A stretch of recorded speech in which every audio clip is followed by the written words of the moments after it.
Good afternoon, everybody, and welcome to the DXBPE Teams in PE webinar.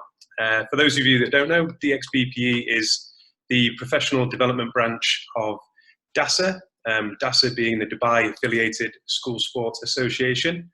DASA represents 81 schools in Dubai, and yeah, we organise all our sport together, but yeah, DXBPE is the professional development branch of that.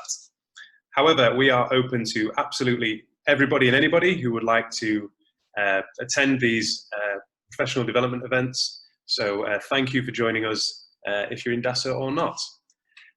So we've done 2 webinars so far.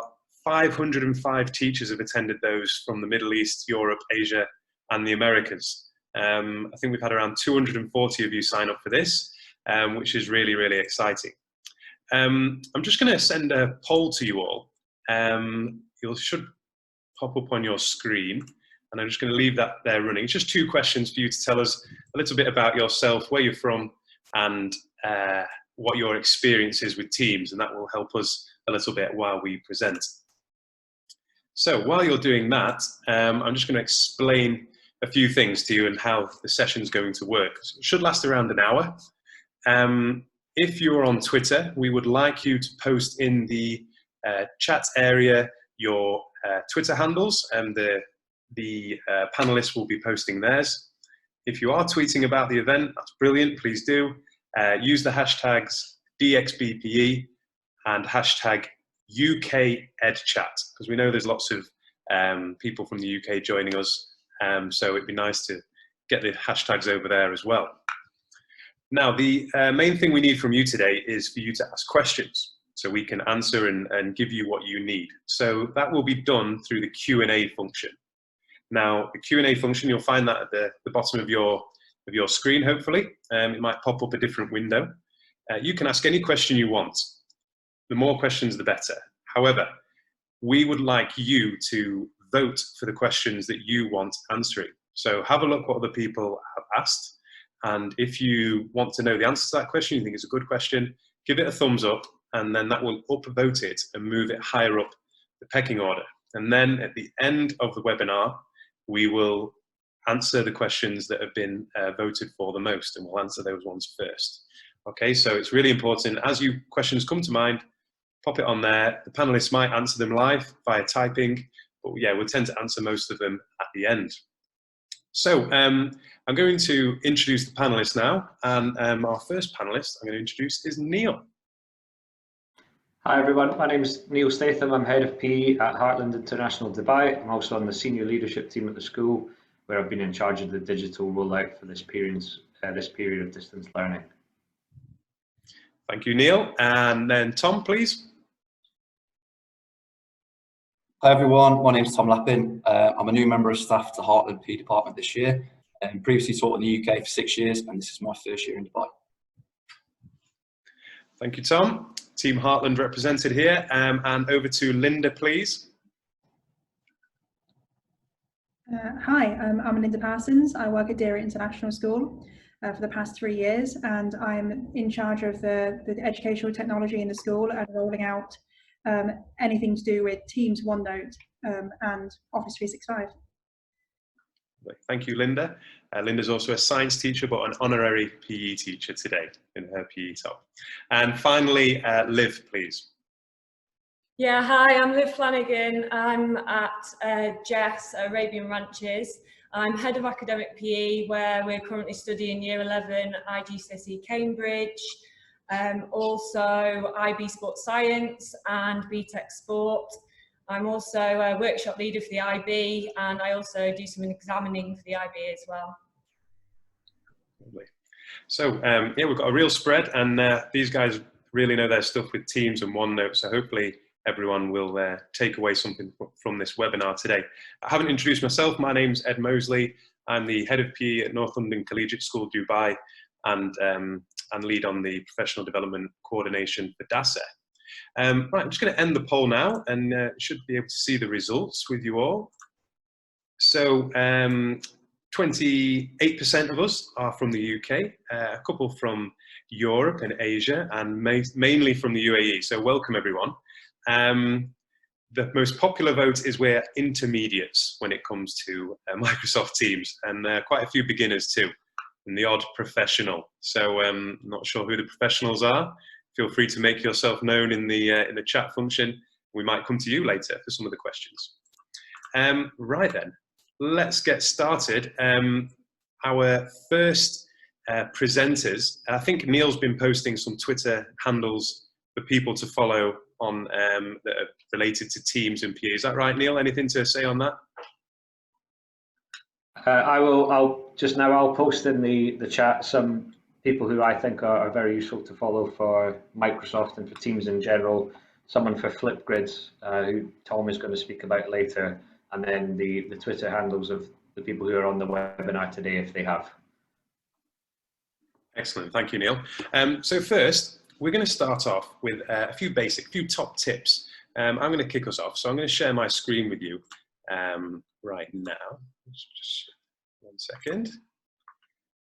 All right, presenters, can you see my screen? Just give me a thumbs up, one of you. Yeah, lovely, thank you. So, my first tip is going to be here, how to hide teams. Now, if you're a PE teacher, you're probably a member of many, many teams. You can see here, I spent the first few weeks of online learning with all of this, and it was quite stressful. So I'm a member of most of these, so I can post on those channels, but I don't want to see it all the time. So a really easy one, I don't want to know about the junior staff briefing, I can click these little ellipses in the corner, and you just click hide, and it sends it into this hidden teams area. So that's my first tip. My second tip, I'll post on our department channel here, is how to make an announcement. Okay, so an announcement, normally you just type into this box here and you're trying to get the class's attention or tell them to do something. If you click this little box here, the A in the left corner, it gives you lots more formatting options. And then here on new conversation, if you turn that into announcement, you can now make a bigger announcement. You can change the colors, you can choose illustrations, there's even a clubs and sports one.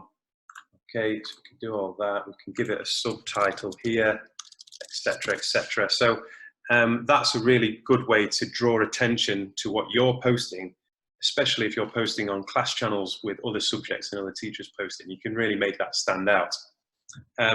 This next one was a game changer.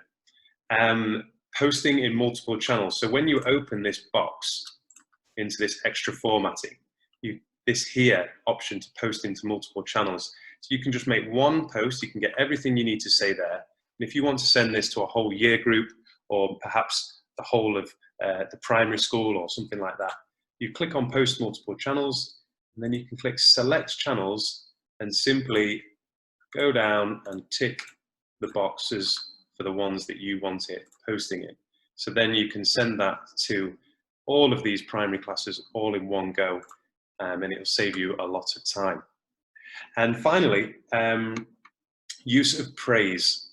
So this is something my year 7s, grade 6s have responded to really well, and it's helped raise the level of the assignments they're submitting. So I'm picking out, the top 2 best assignments, and I'm giving some praise to them. So I'll just show you this in the grade 6 class. So here,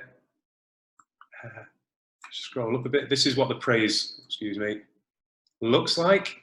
So I chose these 2 students, and you can give them different praise tags, I suppose. And I've given a little explanation why Alan here, Yunwon Cho, has received the Achiever Award for this lesson. Really easy. On this bar here at the bottom, you just click this little arrow. It looks like a medal. You click praise. It takes a couple of moments to load up the praise logos. And then you can choose these and simply tag in the name of a student. And then you can type in why you're giving them praise. And that's really motivational for these kids, and it's public. And you can see that the students have paid attention to it. Different students congratulating this boy here for his Achiever Prize.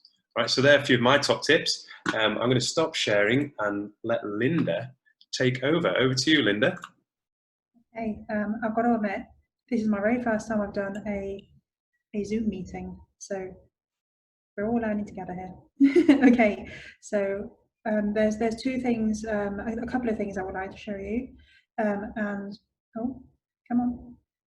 And my top tip is to, because obviously when you're doing like any educational setting, there's going to be a plethora of websites and apps that you're common with, and that you use like from a day to day. And what you can do is, if you go into your general channel and you go up into the top, where you can click onto the plus arrow, okay, it's then going to give you a option to add a tab to a team. Okay, so you can either add the tab to a team, and it can be anything to do with the Office 365 suite, which is here, okay, including Flipgrid and including a Microsoft form if you want to, but also you can search.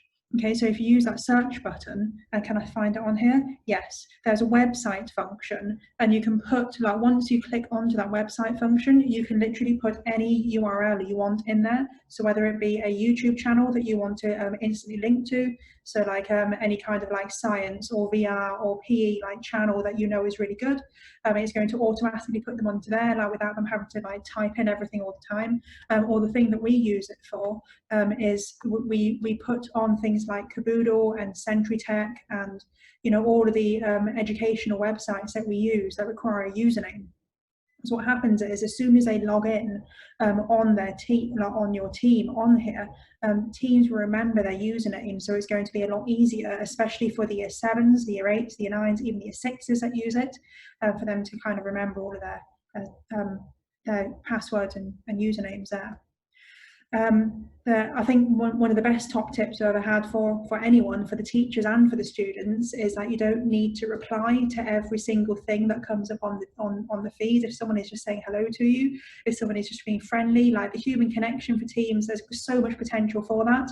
Of course, they're going to use the instant messenger to an extent to say hi to you. What you can do instead is just like it to you know, like give them a happy face, a sad face, a shocked face.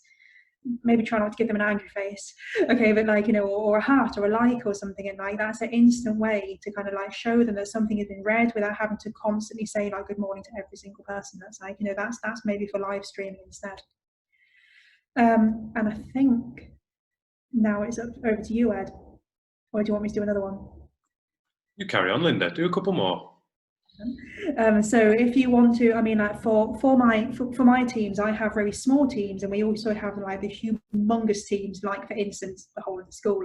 Okay, so if you have like a whole school team, or if you have like a team where there's like the whole of year 9 in or the whole of year 10 in, you might want to start muting them or moderating that chat, so you don't get like 1,000 kind of like good morning misses or hi, or like, you know, where's the work, or so on. Okay, so like a good way to do that. And you could technically do this for all teams, although I would always encourage people to like keep the conversation open, so they can always ask for help if they need to. But if you go up to the top, okay, where there's the 3 dots, okay, you can then go into manage channel. Okay, and that managed channel is going to make it look like this, so that there is a permissions part of that managing that channel. And in the general channel, it looks a little bit different to when you go into like an actual channel that you've made. Okay, so the difference between a general channel and a channel that you've made is that you can select, and I'll go into this a little bit more in a second, but you can select what's in this channel here and make it special to that particular thing that you want to, whereas a general channel is like the place where everyone goes into first. It's kind of like a lobby, as it were. Okay, so for the general channel, you can actually say like no one can post in there apart from owners. So that way that your announcements and your posts are always going to be exactly where you want them to be. Okay, it makes it a bit more organized, especially if it is a whole school. If you then go into a channel, so like, you know, your specialist place for like that particular topic or that particular thing that happens. So in our whole school, we did a whole school assembly for Ramadan. Okay, so like, and that's going to look slightly different. Okay, so like what you can do for this one is you can say that only moderators, so moderators can moderate the chat. So like, you're not going to get any comments coming up until the moderator says, actually, yes, it's okay to have that up. It's relevant to the conversation that you want to have. So you can guide that conversation a little bit more. Okay, so muting and moderating students in large groups. And the last one is Actually, I'm going to do that later because I think it bleeds into what you're about to say. Right. Thanks, Linda. Yeah, no problem. Good. So the next, hang on, I'm not muted, am I? Can you hear me, guys? Good. Yeah. So the next one for me really is about, and don't worry, everyone. By the way, if me and Linda have just thrown 15 new things at you you've never seen before, this is all recorded. It's going to be sent to you. You can pause it and watch it back later. So don't worry about that. So the next thing is about filtering notifications. So here I get lots of notifications in this activity area, in this feed, especially being a member of lots of classes. So this little icon here, this little filter icon, if you press that and then you click on again on the three dots, it's all about the three dots in Microsoft Teams, it seems. You can just perhaps click on any posts that you've made that students have replied to. Okay, so now I can just see the people that have replied to what I've posted, which is very useful. I can just look at mentions, so anyone who's tagged me, I'm going to talk about that in a moment as well. So that's useful. So yeah, this filter icon is a good time-saving tool as well. If you don't want to be disturbed and you're constantly having activities and notifications pop up there, the top right of your screen on Teams, where your picture is or your icon, you can click on that and you can set that to do not disturb. Might seem a little bit rude if people want to contact you on the chat, but that will stop the pinging and the regular notifications coming through. If you want to grab the attention of a student by replying to them. So here, my main man, Alan. So if I want to get his attention and get him to have a notification on his activity feed, I just type in the @ symbol and then his name.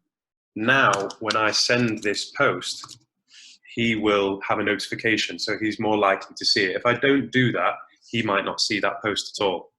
So that's a quick way. You can also do that for the whole class within a team as well. That works within the team page. So then every student in that group will now have a notification. So I tend to do that to remind them what time the meeting is starting and things like that, and tell them to be on time.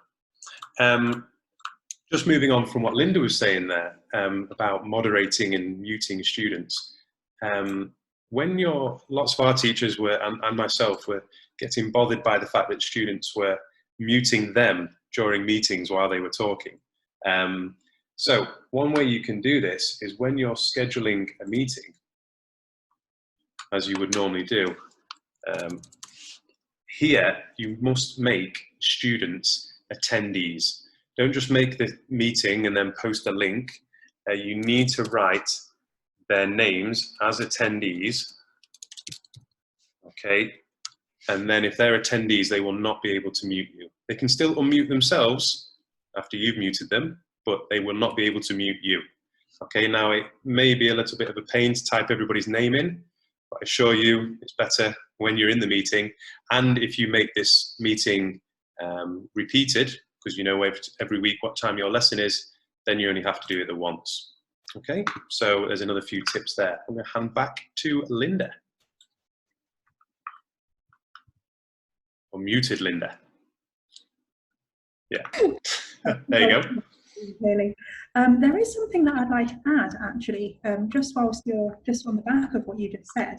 So do you mind if I just spontaneously add a couple of things, if that's okay? I'm going to go through the ones that I went through with you first. Oh gosh, okay, so share screen, OneNote. There we go. Okay then. So when you're doing your lesson, what you might want to do, because I saw a couple of people were saying, how can I share YouTube videos with my students? What you might want to do is you might want to make a YouTube video and like watch it with them.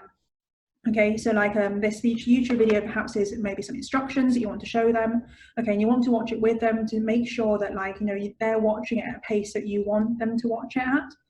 If you do this within Teams, so you're doing this within your meeting, so this is what your meeting is going to look like when you when you start your meet, what's called a meet now, which is like a live lesson, okay, you have a toolbar which is just here, okay, and like obviously the red one is the one where you hang up, okay, but what we're going to be having a look at is sharing your screen. So say for instance you want to share a YouTube video, okay, you would open the YouTube video in your browser first. You would then click onto the share screen and you will find the browser window.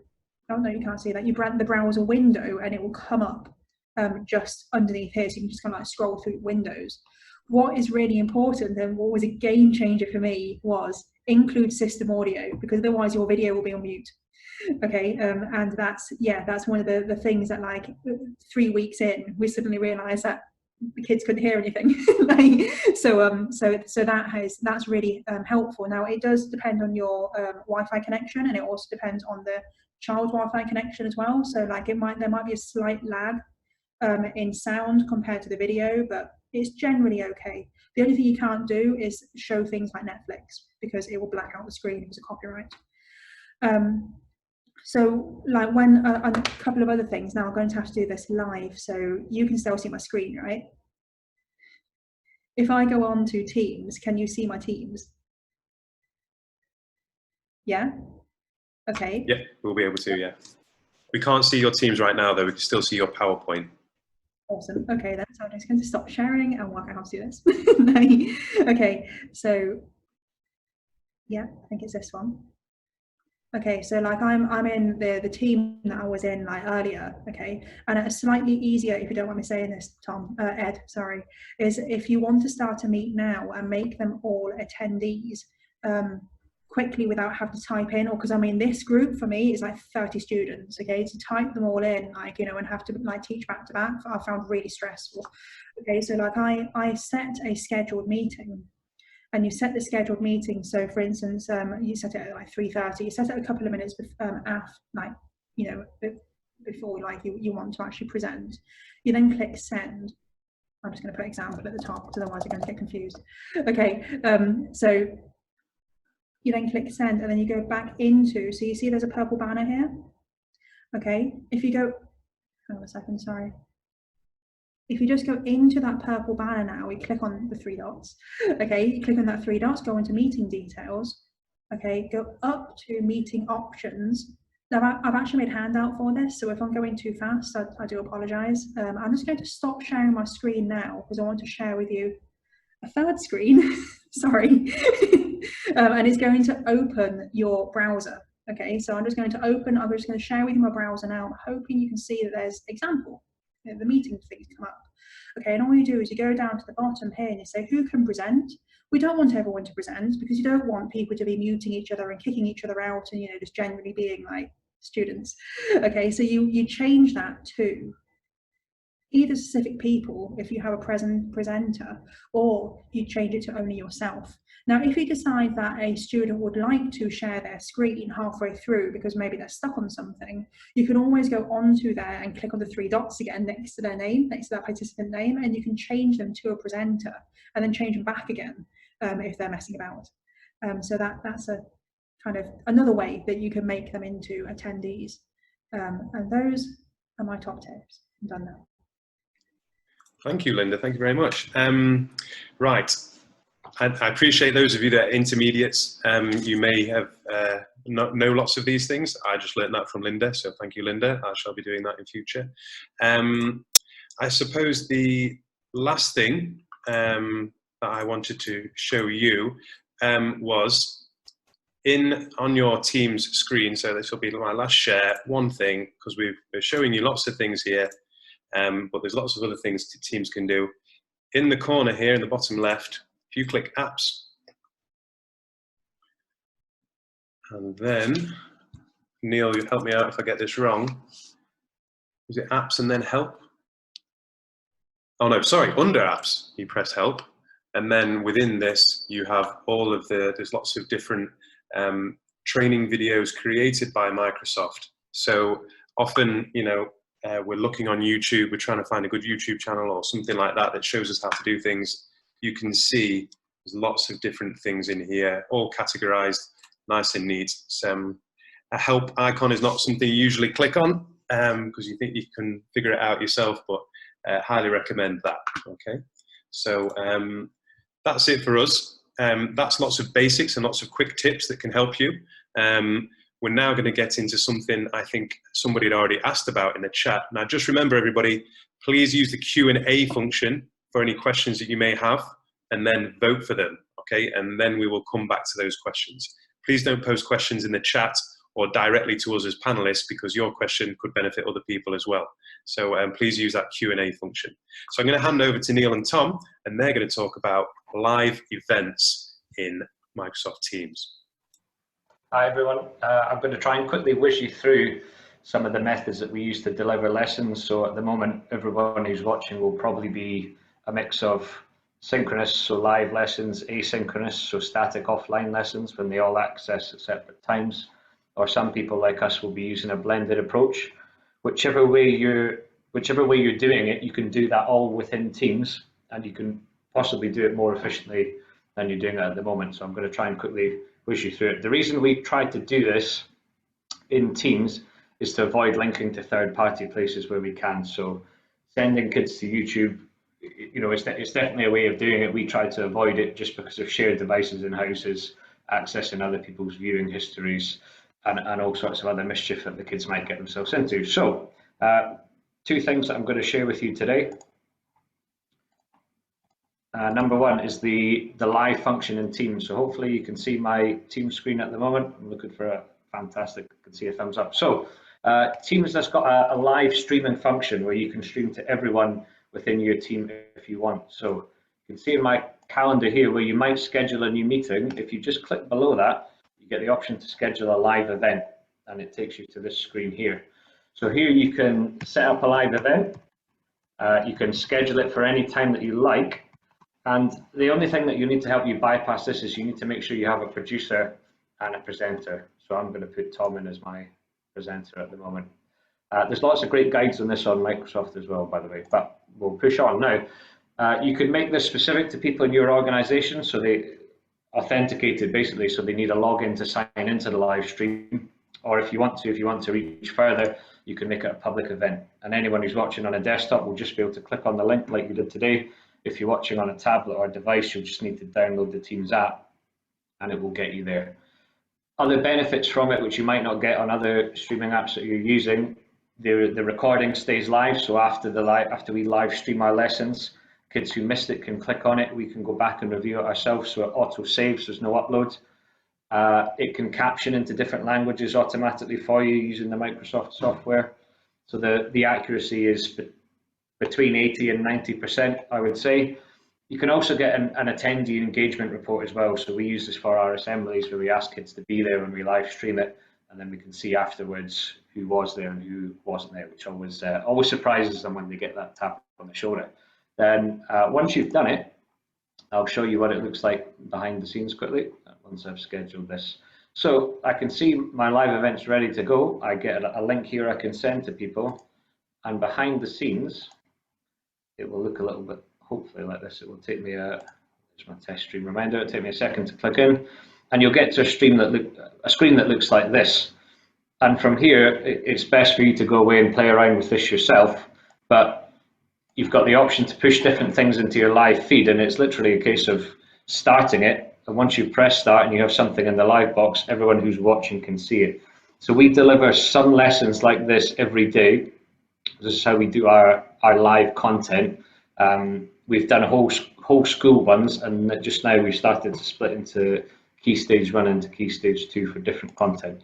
So that's how we cover the live part, if you like. In terms of delivering the asynchronous lessons, we're using Microsoft Stream within Teams. So it's basically got its own inbuilt YouTube channel. So what I'm going to do is show you how to set it up and how you can quickly get your videos to multiple teams all at the same time. So I'll share again and go online. So as part of the Office 365 suite, you've got something called Microsoft Stream. So if you go to Microsoft Stream, or you go to Office 365, you'll see the icon for it there, and it's just in this top corner here. It's the sort of pinky purple arrow.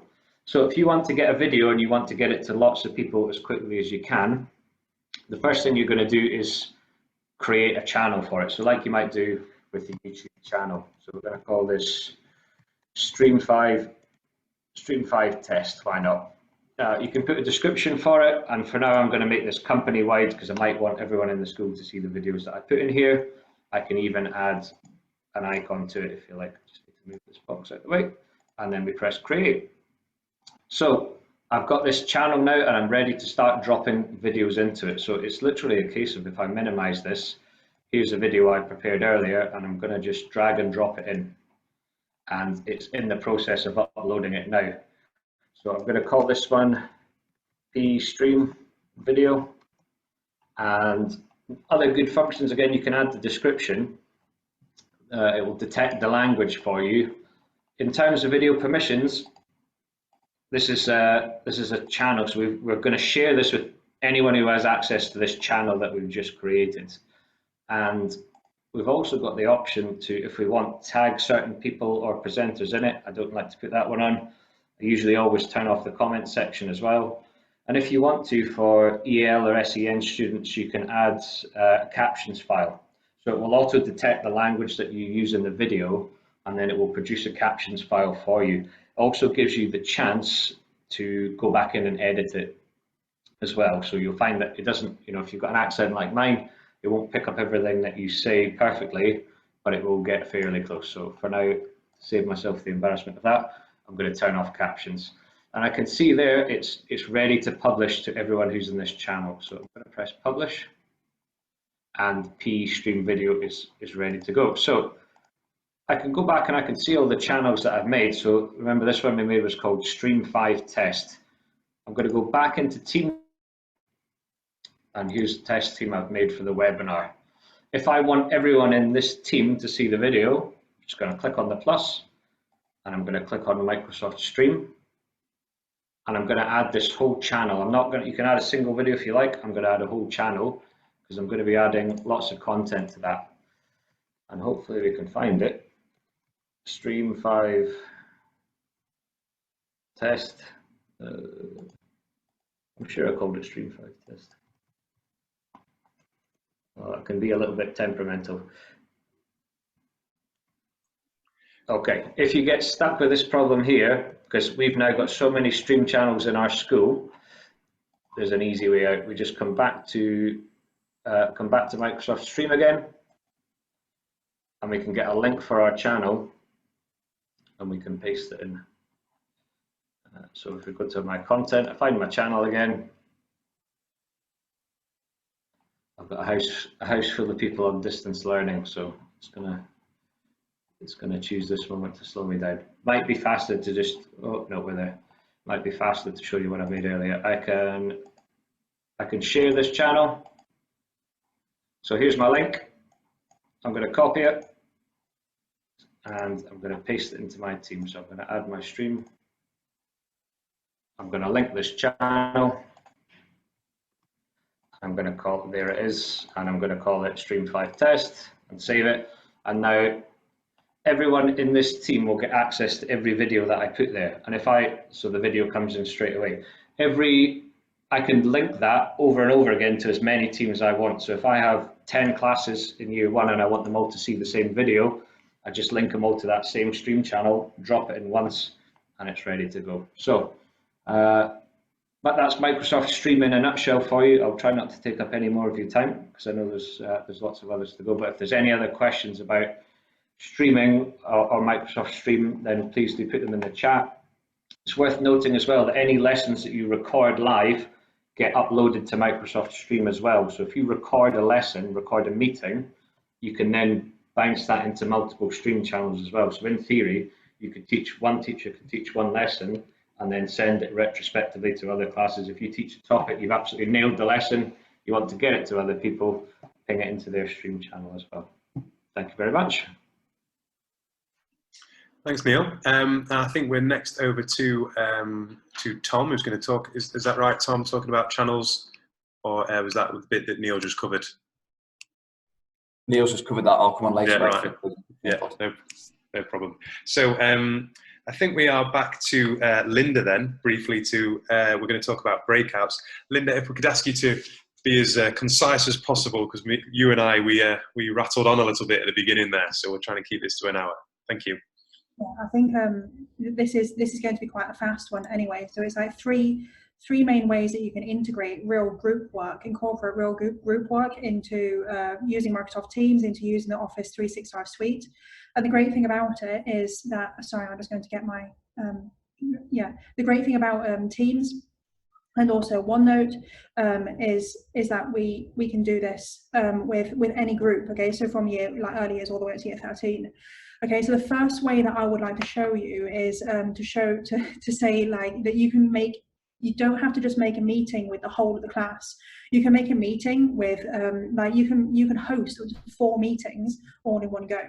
Okay, and that's going to we call it mini meetings. Okay, and also we can use collaboration PowerPoints in order to help them have a place where they can all work together.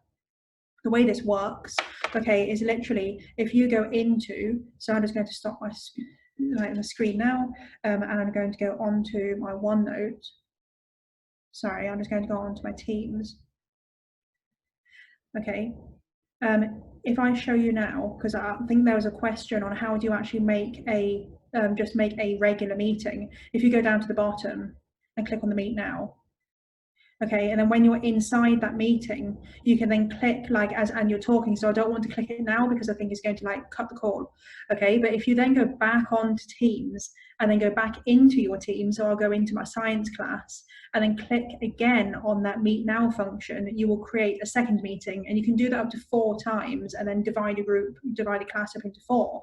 And then you can make PowerPoints in the file section. And remember, everything you put into the file section, unless you change your settings, which is a bit different to what we're talking about today, anyone can do anything to these files. So you can be putting group 1 Word document, and then you could be doing the task all together in that Word document whilst being in that meeting that you set up for them. Okay, so that's one of the ways that you can incorporate group work in a really quick way into your classes, and that can be for any subject.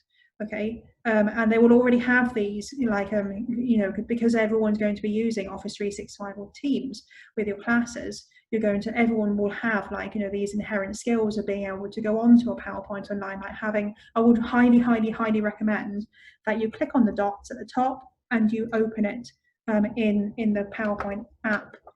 Okay, another way that you can do it is you can have private channels and tag various people for differentiated activities or classes. So a private channel is basically you make a channel, instead of putting it as public, you click onto it to make it private, and it's going to come up with a little lock, and you can select the people you put into that channel, and it will only turn up for them.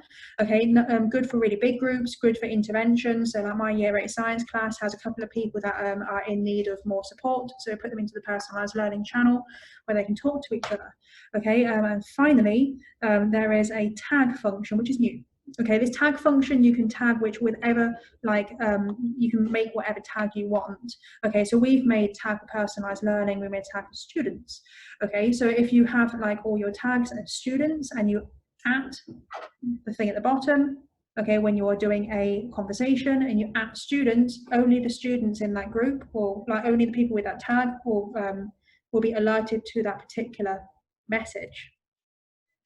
And that is it for breakouts. I'm sorry that I went so fast. I hope that gave you a little bit of an indication that in fact, yes, it's difficult sometimes to incorporate real group work, but it is possible with Teams. Thank you, Linda. And just don't worry, everybody. If it's not really sinking in straight away, we're going a bit fast. We are conscious, it's your afternoon. I'd encourage you all to have a look at the Q&A section. We've got lots of questions on there from people you can vote for. And yeah, we're not far off getting to the end of our content, so we'll soon be coming to the Q&A section. I'm now going to hand over to Liv, and Liv's going to talk about how she's been using OneNote for incorporating it into Microsoft Teams. Yeah, thanks, Ed. Well, just to start, as I mentioned last week, I am quite a beginner for this year, and I'm sure that Linda's going to have some more advanced tips to give you at the end of my section. So if I just go to share screen with you guys, just give it a second. Okay, so what I was just going to run through, this is a basic setup. This is, by the way, this is OneNote 2016. I know Linda's going to cover the online version. There's pros and cons for using both of these, but I know that all the GES teachers use OneNote 2016, so to have the same version helps a lot more, and also it has more functions. So if you just look down this panel to the left, if you're a subject teacher, you would normally have lots of these notebooks which represent all your classes. As I only teach 2 academic classes, I've only got 2, but I also have my own personal notebook, which is really handy. So OneNote in essence is like a big folder, which I find really useful because you can literally pick your Surface up or your laptop and carry it around with you, and you've got all your information there. So if I want to, so for example, go to my personal OneNote, I can keep whatever I want there, my timetables, my meetings, academic meetings, anything like that, okay? Also, you are linked up to your e-planner. So if you have a form or a tutor group, say for example, you've also got all that content there as well, which makes it really useful. So apologies again if you're an advanced user of OneNote and this is really simple, but hopefully this will help first-time users. So what I wanted to just run through, if I go to my Year 12 class notebook here, I created this at the very top. You can create your class notebook, and under Manage Notebook, you add new sections, etc.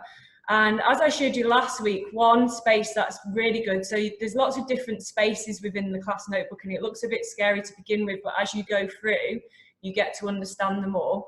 The collaboration space is really good for the older kids, and as I showed you last week, this is an area where the students can actually go on, and for example here, there's 2 students who've answered an essay question or an exam question, and then they've actually graded one another. So that's quite a good, useful tool if you want a collaboration space for the kids to work together. And then in Content Library, this is where you might want to push out some of your bigger content, such as your specification, your schemes of work, your online textbook, anything like that. That's quite a big content that you don't want to distribute to all the students separately. Then you have a teacher only section, and this is where basically you are actually going to create your lessons that get distributed. So at the moment, I'm obviously doing a bit of nutrition with the Year 12s. And if you look over to the right, this is where you can create a completely new page for to distribute to all those students. And you can make it look a bit prettier by obviously adding lines, even add a colour. And as soon as you want to actually distribute it, if I just go, bear with me a second, so obviously giving it a heading.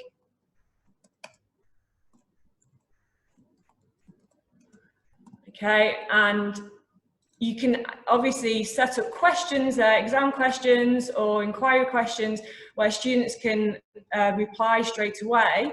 If you want to insert, for example, for this one, if I want to insert any handouts or distribute any PowerPoints, for example, I can choose to either distribute it as a file and it just comes up and the pupils can click on it, or I can insert it. Oh, hopefully it'll come back, and it appears as you have. So you can basically prepare your lesson elsewhere and then insert it in there. You can also insert things like PowerPoints, for example. Let me just go to one that I was working on,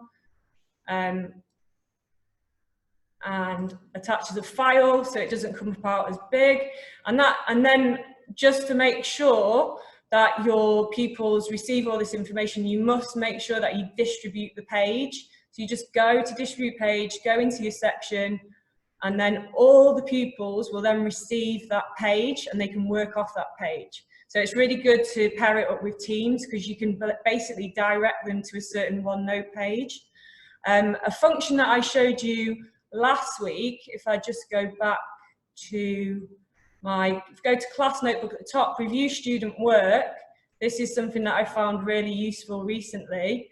Let me just find a lesson in general, and you can click down and you've got all the students at the side and you find a particular page. Let's go to Finley, and as you can see, this page then comes up. If I click down all the students, I can check what they've all done for that particular page. Something else that I showed before, if, for example, I know I said my writing with the stylus is absolutely awful, as you can see, we can insert an audio feedback. So if I wanted to say to Finley, rather than writing on there, I can insert, and then whatever I'm saying now is recorded to him. I give him a bit of feedback and it's posted on his page. We found that's really useful with students because they can actually then post their own feedback back to you, or if you set up an assignment where they actually have to give you verbal feedback, it's quite useful. So that's just another tip. Also, on that same function, you can lock the page, and we found that quite good. Let me just go back to review student work. We found that quite good if you've got any assessments. So let me just find this again. So just on the side here on the right, if you put lock pages, so if you set up those questions and you want them to do it within half an hour, you can lock the page and then the students can't edit it, and you can go in and mark it within a set time, which is really useful. Another function that I found quite useful recently with the distance learning, let me just move this down here. If you go to quick notes at the bottom, you could use your OneNote page as almost like a whiteboard lesson. So rather than using Teams, we could go into here and we could start to draw anything that you wanted to explain, that you wanted to share with your class. For example, you can add it in here, and you can just basically talk about the pros and the cons of a model. I know, terrible model, I'm sorry, but then the students could also do that within their OneNote page and then distribute that, but that's just an idea for you.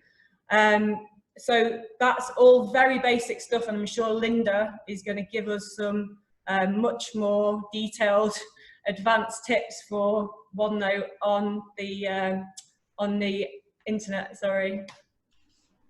Thanks, Liv. I think Linda's going to be available for Q&A, guys. If you've got any more questions about OneNote, post them on the Q&A. But the reason we wanted to include OneNote today is because it incorporates so well with Teams. And, you know, if you're thinking ahead to September, like many people are, that we could use Teams, you know, when things get back to normal, touch wood, everything's back to normal as soon as possible.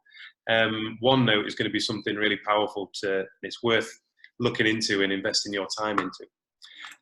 Right, our final presentation before we get into the Q&A is Tom, and Tom's going to talk about something called Flipgrid and Nearpod and how he's using them in PE. Thanks, Ed.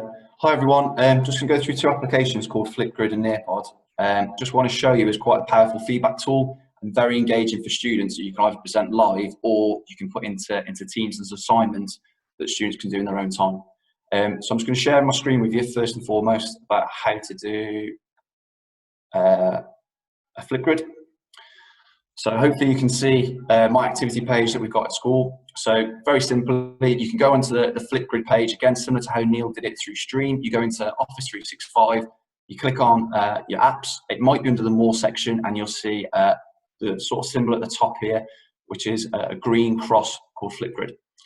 Very easy. This is a bit of an overview of the activity. If you want to create a grid, you click on My Grids and Add New Grid. The title of it we'll call Test. Now, the really good thing about it is you can just use it to your school email domain. So if you click on that, students will be able to sign in and access Flipgrid just by clicking their student email, automatically sign them in. Click Next. And then very simply, your Flipgrid has been created. Now you've got a couple of options really. You can either copy this into Teams straight away, or you can create a task grid and copy that in separately. But if we do this for a second, you can see the copy button. You just press copy, and then you go across to your Teams page that you want to insert it. So just checking, everyone can still see my Teams page, is that right? If panelists can give me a bit of a nod, yeah, good. At the top here, you've got the little plus icon. So Linda mentioned it before about adding different applications. You can see Flipgrid's there. So you can click on Flipgrid. It will then give the option to paste in. Oh, sorry, Tom. Sorry, we're still looking at Flipgrid itself rather than Teams. Okay, so if I stop sharing, I'll do that again. Sorry, that's my fault, rookie error. So, there we go.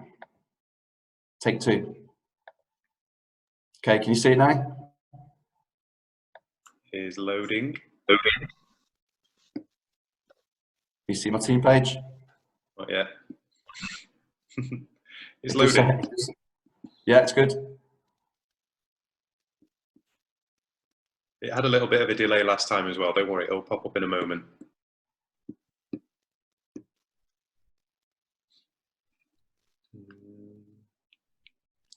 It says that I'm sharing, but can you guys still not see it? Is it still loading?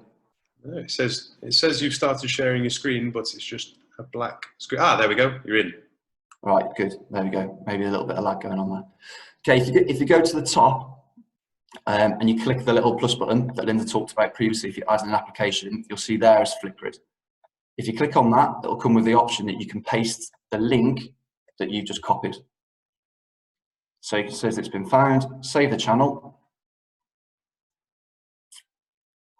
and it posts directly into your Teams page. Now, the good thing is the students haven't got to navigate from anywhere. They can literally go to the top of the page.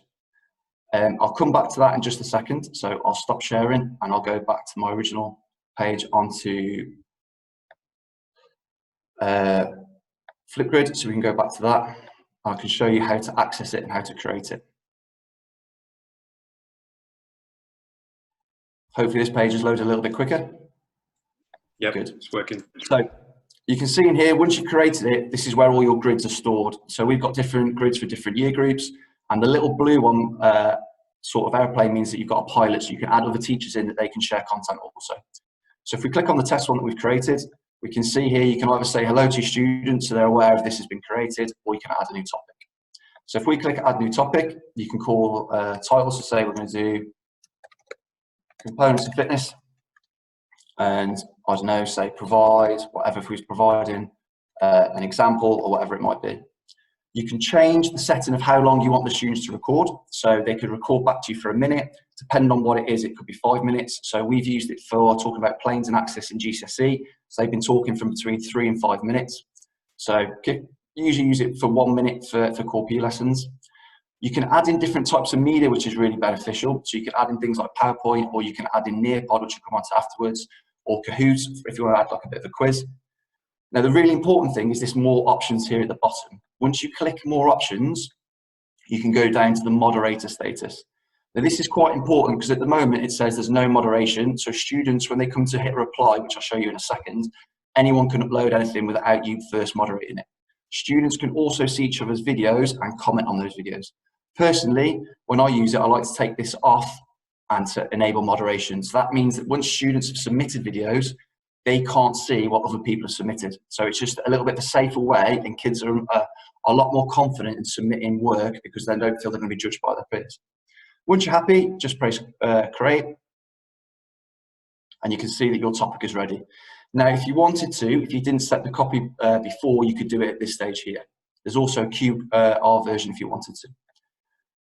So if I take you back then to my Teams page,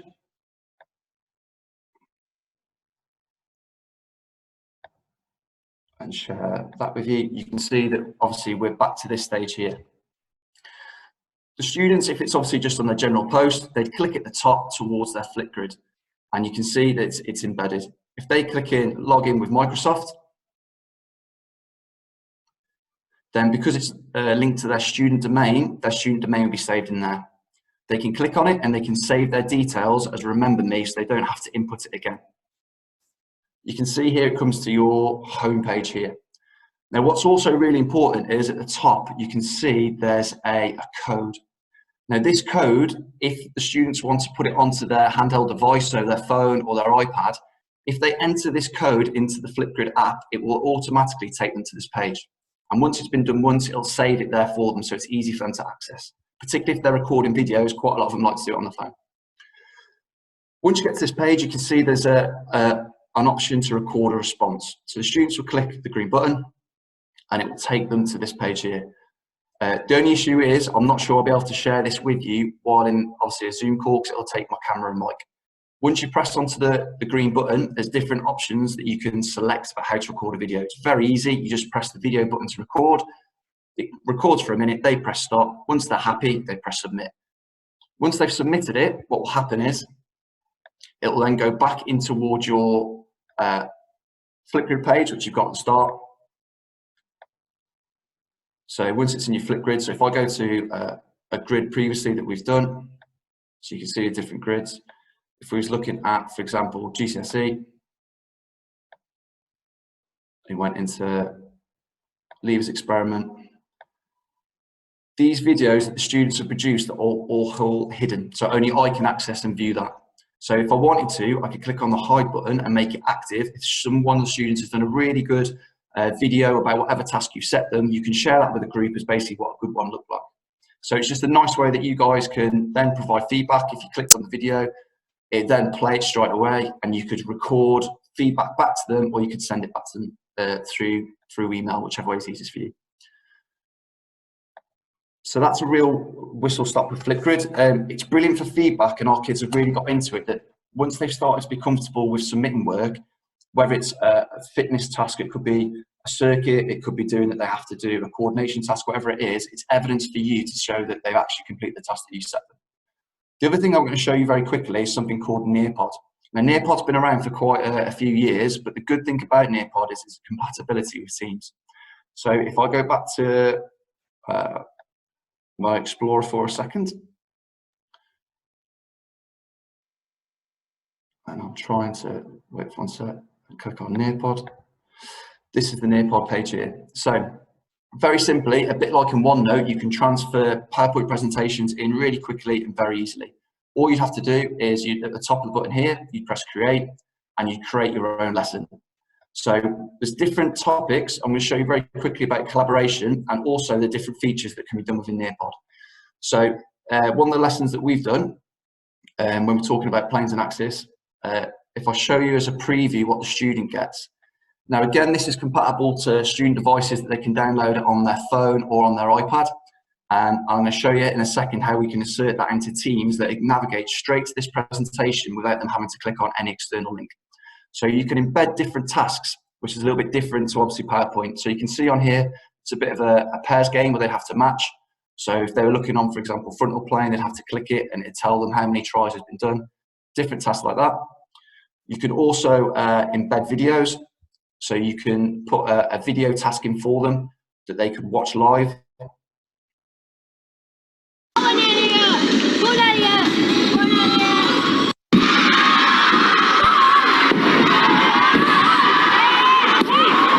You can get them to comment back on the video through different tasks or an open-ended question. There's other tasks that you can add in, like you can get features where they have to draw onto different people. So particularly if you're looking at different types of movement, abduction, adduction, if you're looking at GCSE, they could do that. If you're looking at Key Stage 3, you could talk to them about, like, insert a little quiz to find out how they got on with a different circuit or a fitness challenge you set them. So that's sort of how it would look like to the student in a student's view. Now, the good thing is you can add in Flipgrid in that. So Flipgrid's compatible with Nearpod. They're all linked together. Once you're happy with it, you can share it. So if I'm just going to show you this bit here, you've got two options, which is live lesson or student paced. So as we talked about previously, if you want to do a live lesson, you can actually share the link with them live, that all students could access the presentation on their device while speaking to you at the same time. So you could do that as a live lesson if you so wish, and stop and talk about different things that they've looked at and look at different responses. Or you could set it as an assignment or as a bit of homework as a student-paced activity. Now, the student-paced activity is free until the 30th of June, which is really good because obviously that'll take us through to the summer. And if it's been used to you as a department, then perhaps you could look at the paid feature from September. So you can see here, once you've clicked on that student-paced lesson, it's live for 29 days. Now, the best bit about it is you can share it straight through Microsoft Teams. So if you click the Microsoft Teams button, it'll direct you to this page here where you can start to focus on what classes you already have embedded within your Teams page. So it's taking a little bit of time to load. So similar again, you can either share it as a channel, so you can just share it in there, or create an assignment. I personally like to create an assignment, and you can keep track of who submitted it and who's completed it. So I can choose which class I want to work with. So I'll go down. Can't see it, Tom. Sorry to interrupt. Oh, sorry. Is it not? Changed. Is it not? Ah, there. I can see Nearpod. Okay, yeah. So it might be because I'm actually going to a different device. Yeah. If I see, basically, you can click on this onto there, and you can embed it into as an assignment into Teams. So what happens then is, if I show you a previous example, stop sharing for a second, and I go back onto my Teams page. Tom, if you share your desktop, the whole thing, you won't have to stop and start sharing every time. So on my screen, yeah. It will save you a bit of clicking. Is that it? Can you still see it? Yeah, we can see Teams now. Yeah, perfect. So if you go onto assignments at the top, then once you've embedded that assignment, it comes into there. So a previous one that sets collaboration task, you can click on it, and then in your student view, a link comes in here.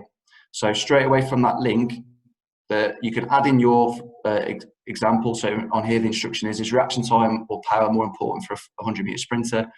They'd click onto it. Now, whether it'll load and you'll be able to see it in the screen, it'll come straight to this page here. So they haven't got to navigate out of the app, and they could just join the session. Once they join the session, they'd be able to see a video, which you could then embed. So this is a video about 100-meter sprint, so you can see the sprint start, and it comes to the collaboration space board. So on here, they can insert a response up to the question, and you can moderate that about how that comes back through to you on what the students see. If the students really like it, they can like other people's answers. So if it's a really popular answer, if someone's done a really good answer, you can share that with the class. And that's how that looks like. The good thing is, if I go back into Nearpod very quickly, that all this can be recorded. So if you go into reports, straight away you get generated feedback to see what people have put. So if you went into the planes and access lesson, you can see there from the session that's been run previously, the different tasks that you can set within Nearpod. If we're looking at, for example, the matching pairs task, you can see how people have attempted it and how many tries it's taken. So this is generated instantaneously, and the good bit about it is you can click download, and you can download it as a PDF of the whole session, or you can download it student by student. So if you want to do evidence to show what's happening, you can evidence that by literally downloading it straight away and saving it into your files. Again, with the collaboration space, so if you go, move my little screen across there so I can access the close bar. If you're looking at the collaboration that you was really happy with the responses that have been done, you can then post that if you're looking at to OneNote. So if I go on to collaborate,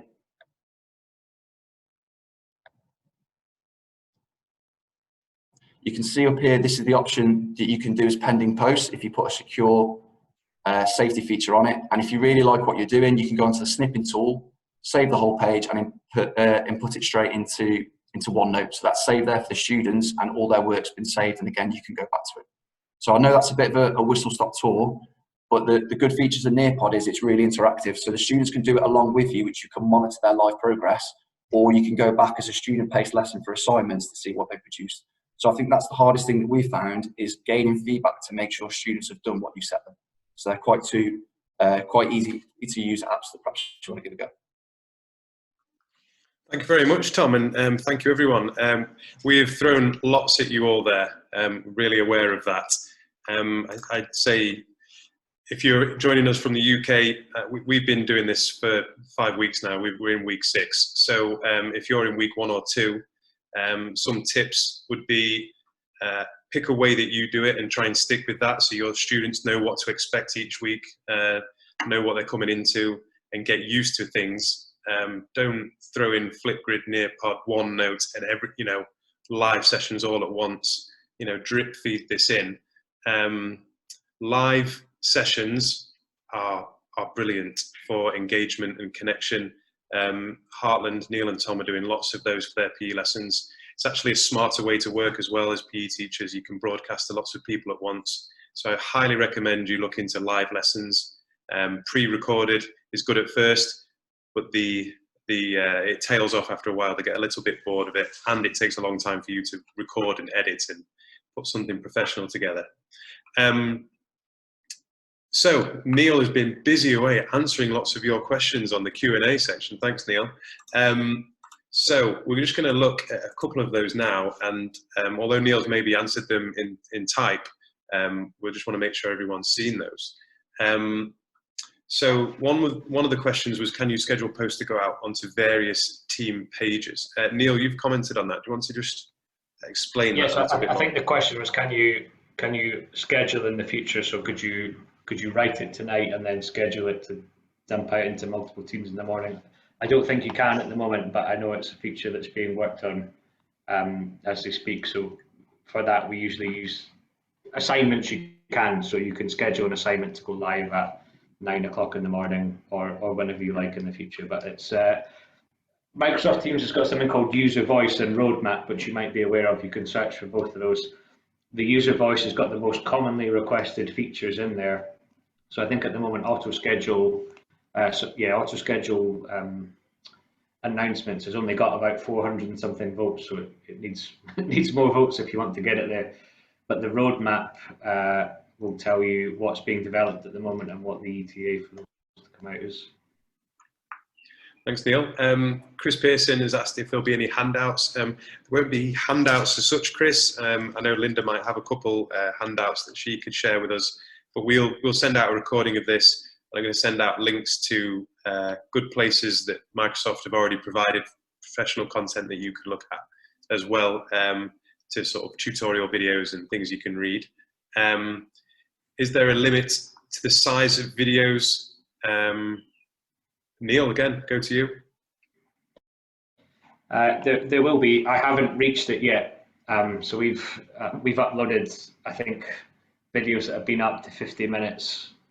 Some of them have gone over an hour, and none of those have reached the file limit so far. So I think if you're uploading a video that's 50 minutes to an hour, then it's going to take you a bit of time depending on your internet connection. But we've yet to upload a video that's exceeded that. And to be honest, what you usually find is that you need to edit them a little bit anyway. So if Stream will allow you to, if you meet now and record it that way, Microsoft Stream will allow you to trim the start and the end as well, so you can reduce it. So if there's a little bit of start time of kids coming in, or the end was a bit delayed, or you review the content afterwards and decide you don't like it, you can trim it that way. But you shouldn't have many problems with video size. You'll be able to upload more there than you will on YouTube, unless you've got a paid account. Perfect. Thanks, Neil. One from Catherine here about how I can stop learners editing my PowerPoints and Word documents that she's uploading. So we talked about we could put it in class materials in that area of your page. And then Linda said that that's fine to do that, but if they're using an iPad or something on the Microsoft Teams app, then they might not be able to see that. One way when I'll just show you really, really quick, super fast. When you're creating an assignment, so here, let me, if I just create one here, it's my grade 6 class. I'll just go from existing just to be quick. You have to find the class first.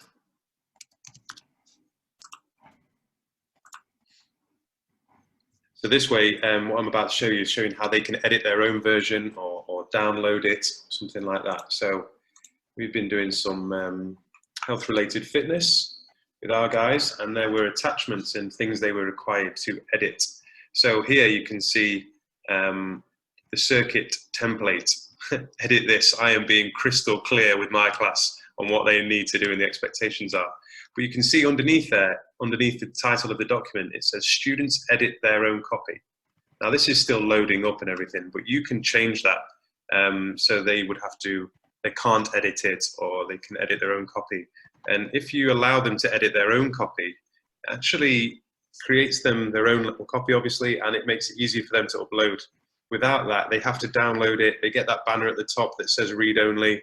They then have to save it on their desktop, and that's confused my guys especially. So by doing that, I think that helps as well. Okay, so when you're creating assignments, make that available to them. Linda, do you want to add anything to that? Well, I guess the only thing that I would say is it's one of the first things that we try to get the teachers to do when you are making a new team is to make another file and call it class materials and delete the one with the padlock. Sorry, Neil. Because the reason being is most of our kids, like, although we're on Windows devices, most of our kids are on iPads, and like they can't see it at all. Like, so if you make that a class material again, and then go into the 3 dots and then edit it in SharePoint and put it to view only. I've made a video about it. It's something that actually I've never been able to find on a Microsoft tutorial, so I made our own video, which I can share with you. Thanks, Linda. So another lady, Kerry, asked about creating a meeting. I think Linda answered that and showed you as well. You can do that via your calendar on Microsoft Teams in the top right. You can schedule meetings as well as do the Meet Now function within a team. Will, thanks for joining us, Will. Will Swades has managed to add a group of students to a team, or guests to a channel within a team, but one can't get in. Panelists, have you ever had that problem? Only one can't join the channel? My only guess was that this is to do with the person's security settings. It's not something that I've come across, but we don't have many teams where we have guests from outside, but we ask Microsoft that one on Wednesday, possibly. Yeah. There are some, if it's a private channel, it could be a restriction to do with that as well, because sometimes they're less user friendly. Yeah, so I think, Will, you're going to have to click on that kid and look at their privileges, whether they're set to be an admin or a student or a guest, things like that. It must be in there somewhere, but sorry, we couldn't help you on that a bit more. I think everything else has been pretty much answered in there. What I'll do is at the end of this session, I'll leave the Q&A up a little bit longer, but I encourage you guys to have a look through there. And we've been going now an hour and 15 almost, so we're going to wrap it up. Neil, do you just want to add something about Wednesday and what people can expect? Yeah, so we've managed to get a gentleman, Basil from Microsoft, who's going to join us for another session on Wednesday. And this is going to be a much more scaled down version of today. So it's going to be like a Microsoft for beginners, for teachers, and he's going to go through Teams. He's going to go through basically as if you've never used it before, how to set it up, how to start. I'm going to talk about some of the other parts of the Microsoft suite and how we're using them, things like Microsoft Forms, and some other ways that we've tackled assessment using Teams and using some of the other parts of the Microsoft suite. But that'll be on Wednesday afternoon.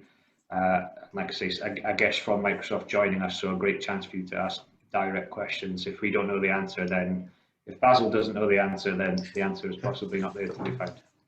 Yeah, so and that will be not in a PE context really, that will be very general, so let your colleagues know in other departments. Microsoft Teams 101, the basics with a few sprinkles on top basically, and hopefully that will be a bit of a series. You know, maybe in future weeks we can go from basics to intermediate to advanced. So keep an eye out for that. We'll post that on our DXBPE Facebook page, Instagram.